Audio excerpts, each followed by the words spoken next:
Have you ever stood beneath a winter sky just before dawn, when the stars still cling to the darkness and the world feels suspended between one breath and the next? In that quiet, something ancient stirs, not in the air, but within you. It's a sensation that defies explanation, a whisper from the depths of your being that seems to say, "You were meant to be here, not by chance, not by accident, but by design." This is not a mystical fantasy. It's not astrology dressed in poetic language, or a recycled horoscope repackaged as wisdom. This is something far deeper, something Carl Jung spent his life uncovering. He called it the archetype, the invisible blueprint that shapes how we see the world, how we suffer, how we love, and ultimately, how we become who we are meant to be. And one of the most profound symbols Jung believed could guide us toward self-discovery is the moment we entered this world, our birth month. Not as a predictor of fortune, not as a zodiac sign to be casually dismissed, but as a symbolic imprint, a psychological signature left by the rhythms of nature, the cycles of the seasons, and the unconscious patterns that govern human experience. Jung didn't believe in fate. He didn't think your life was written in the stars. But he did believe that the conditions under which you were born, the light, the temperature, the collective mood of the season, resonate with archetypal energies that shape your inner landscape. The cold stillness of January, the fragile hope of March, the blazing intensity of July, each carries a psychological theme, a hidden narrative that echoes throughout your life. To understand your birth month through this lens is not to seek validation, but to begin a conversation with your soul. So let us begin not with predictions, but with inquiry. What if the time of your birth wasn't just a date on a calendar, but a clue to your inner journey? Those born in January arrive in the hush of winter's deepest hold. The world is buried beneath snow, the trees stand bare, and life retreats inward. There's a kind of austerity to this season, a stripping away of all that is unnecessary. January souls carry this energy within them. They are not loud, not flashy, not easily swayed by trends or social noise. Instead, they possess a quiet gravity, a depth that often surprises those who assume silence means emptiness. These are the contemplatives, the ones who feel most alive in solitude, who process the world not through reaction, but through reflection. Jung would say they are in touch with the anima mundi, the world soul, the deep, slow pulse of existence that most people have forgotten how to hear. Their challenge is not to become more outgoing, but to trust the value of their inner stillness. The world doesn't always reward silence, but history remembers those who spoke only when they had something worth saying. February births emerge at the threshold.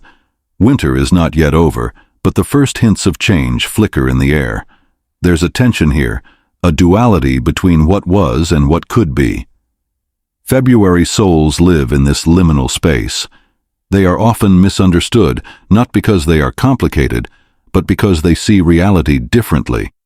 They notice patterns others miss. They sense shifts before they happen. Jung might call them visionary introverts, individuals whose inner world is so vivid that the external world can feel like a poor imitation. These are the ones who dream in symbols, who wake up with ideas that seem to come from nowhere. Their gift is foresight, but their burden is isolation. They are often ahead of their time, and that is a lonely place to be. Yet their role is essential. They carry the seeds of the future, even when the soil of the present is not ready to receive them. When March arrives, the earth begins to stir. Ice cracks. Buds form. The world is no longer waiting, it is becoming. Those born in this month carry the archetype of transformation. They are not merely changeable, they are shaped by change. Their lives often follow a rhythm of death and rebirth. Relationships end, careers shift, identities dissolve and reform.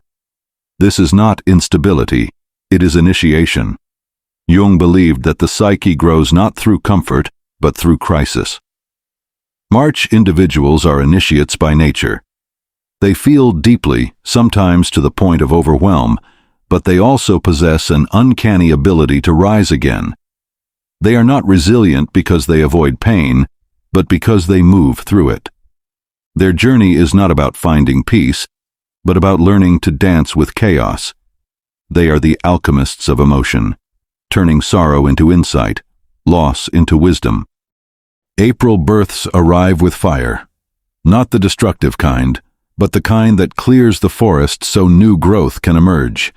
These are not people who seek conflict, but they cannot tolerate falsehood. They have an internal compass that vibrates at a high frequency. When something is wrong, they feel it in their bones. Their strength lies not in aggression, but in authenticity. They are the ones who speak up when others stay silent, who walk away from comfort to pursue truth. Jung would recognize them as embodiments of the hero archetype, not in the sense of grand victories, but in the daily courage to live according to inner law. Their challenge is not to become softer, but to learn that intensity does not require domination. True power is not in overpowering others, but in igniting the spark within them. They are not meant to lead by force, but by example. May is the heart of spring. The world is in full bloom. Life is not just returning, it is celebrating. Those born in this month carry the energy of sacred growth. They understand that beauty is not superficial, but a reflection of inner harmony. They are patient, not because they lack passion, but because they know some things cannot be rushed. A garden does not bloom because it is forced, it blooms because it is tended. May souls are the gardeners of the human psyche. They nurture ideas, relationships, and dreams with a kind of reverence. They are sensual, not in a hedonistic sense, but in their deep appreciation for texture, for taste, for the way sunlight falls across a room. Their challenge is to protect their sensitivity in a world that often mistakes gentleness for weakness. But their quiet strength is undeniable. They do not shout, they cultivate. And in time, their influence spreads like roots beneath the soil, unseen but essential. June births arrive as the world reaches its peak of light. The days are long, the energy is expansive. These are the communicators, the translators, the ones who live between worlds. They are often pulled in multiple directions, not because they are indecisive, but because they see the truth in opposing sides. They can hold logic and emotion, reason and intuition, without needing to choose. This makes them exceptional mediators, writers, and artists. Jung saw them as modern-day oracles, individuals who channel the unconscious through language, through story, through symbol.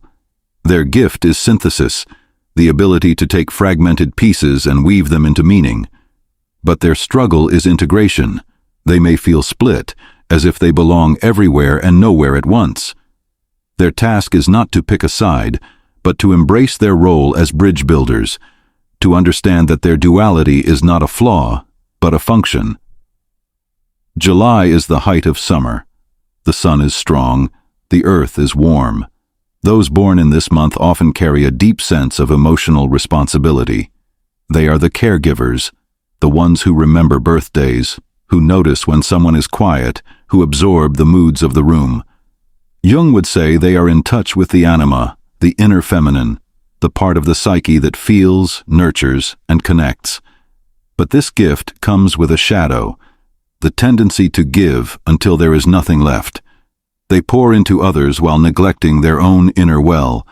Their greatest lesson is not to give less, but to receive more, to learn that self-care is not selfish, but sacred. When they begin to honor their own needs, their nurturing becomes sustainable, not sacrificial. They are not meant to carry the world's pain. They are meant to hold space for healing, starting with themselves. August souls arrive under a golden sky. There's a radiance to this month, a sense of fullness, of arrival.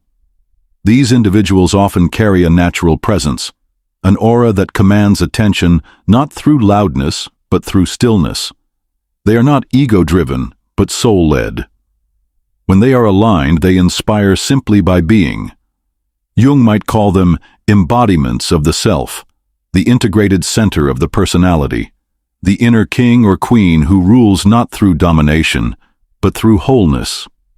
Their challenge is not to seek power, but to embody it, to understand that true leadership is not about control, but about clarity. When they live from their center, they become beacons. Others are drawn to their light not because they demand it, but because they radiate it. September marks the turn. The days grow shorter. The air cools. The mind begins to sharpen after the dreaminess of summer. Those born in this month carry the energy of order, of precision, of purpose. They are not cold or unfeeling, far from it. But they understand that chaos must be shaped if meaning is to emerge. Jung saw them as the architects of consciousness, the ones who bring structure to the unconscious. They are drawn to systems, to patterns, to the underlying logic of things. Their work is often unseen, the organizing, the planning, the behind-the-scenes labor that makes transformation possible. Their challenge is to balance their need for control with the acceptance of mystery. Not everything can be mapped. But their gift is invaluable. They are the ones who turn vision into reality. October is the season of balance. The equinox arrives, and day and night are equal. Those born in this month are attuned to harmony. They feel imbalance like a discordant note.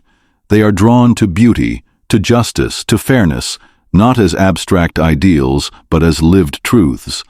They are the artists, the peacemakers, the ones who suffer when relationships fracture or when beauty is destroyed. Conflict wounds them deeply, but it also activates their highest function, to restore equilibrium. Jung would recognize them as carriers of the anima mundi, the soul of the world. They are not merely sensitive, they are sensors for collective emotion. Their task is not to fix everything, but to model integration, to show that opposites can coexist, that light and shadow can dance without destroying each other. November arrives in the shadow of decay. Leaves fall. The earth prepares for rest. Those born in this month are intimate with loss. They may have experienced grief early, or they may simply carry a melancholy wisdom that sets them apart. But they are not defined by sorrow. They are the alchemists. Jung believed that the deepest transformations come not from success, but from suffering. November souls know this in their bones. They are willing to descend into the dark, to face what others avoid, and from that descent, they return with insight, with compassion, with a kind of gold that can only be forged in darkness. Their role is not to cheer people up, but to bear witness, to remind the world that death is not the end, but a passage. December closes the cycle. The year ends, the nights are long, but there is also anticipation, the quiet knowing that light will return. December souls live in this paradox. They are both endings and beginnings. They carry memory and vision in equal measure. They are philosophers not because they read books, but because they contemplate existence. They ask the big questions not for answers, but because the asking is sacred. Jung would say they are in touch with the eternal, the part of the psyche that exists beyond time. Their challenge is not to escape the world, but to bring its wisdom back. They are not just dreamers. They are myth-makers, shaping the stories that will guide the next cycle. Your birth month is not a label. It is a mirror. It reflects the archetypal energies that shaped your early environment, that influenced your unconscious patterns, that continue to whisper through your choices. Jung didn't believe in destiny. He believed in individuation, the lifelong process of becoming who you truly are. And part of that journey is recognizing the symbols life offers you. The time of your birth is one of the most personal and powerful of them all. So ask yourself, what season were you born into? Not just in calendar terms, but in soul terms. What energy were you initiated into? What myth are you living? This is not about fitting into a box. It's about understanding the terrain of your inner world. Because when you know your archetype, you stop fighting your nature. You stop mistaking your depth for isolation, your sensitivity for weakness, your vision for delusion. You begin to see your challenges not as flaws, but as initiations, your pain not as punishment, but as preparation, and that changes everything. If this resonated with you, I invite you to reflect. Which of these energies speaks to your experience? Not because you need to be defined by it, but because self-knowledge is the first step toward freedom. Share your thoughts in the comments, not to argue, but to explore. And if you know someone who has ever felt out of place, who has carried a quiet knowing they couldn't explain, share this with them. Sometimes all it takes is one insight to begin the journey home. This is where psychology meets the soul, where logic meets mystery, where we stop chasing answers and start listening to the questions within. This is not just a channel, it's an invitation to descend, to discover, and to become. Until next time, keep listening to the whispers. They are not random, they are yours.